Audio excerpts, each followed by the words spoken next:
হালুয়া নিশ্চয়ই আগে অনেক খেয়েছো, তবে দেখো তো এই হালুয়াটা কখনো ট্রাই করেছো কিনা। এটা হলো ডিমের হালুয়া, অথবা এটাকে ডিমের জর্দাও বলা হয়ে থাকে।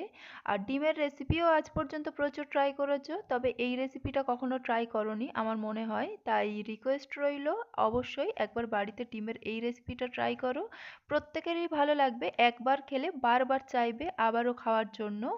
আর কেউ বুঝতেই পারবে না যতক্ষণ না বলছো এটা ডিমের হালুয়া, কেউই বুঝতে পারবে না যে এটা ডিম দিয়ে তৈরি একটা হালুয়া। অনবদ্য স্বাদ হয়।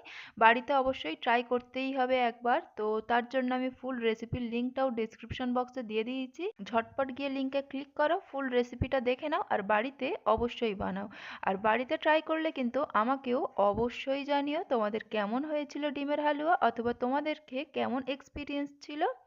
আর আজকের এই ভিডিওটি ভালো লাগলে অবশ্যই ভিডিওটিকে লাইক করে দিও, তোমার ফ্রেন্ডস এন্ড ফ্যামিলির সাথে বেশি বেশি করে শেয়ার করে দিও। Bye bye.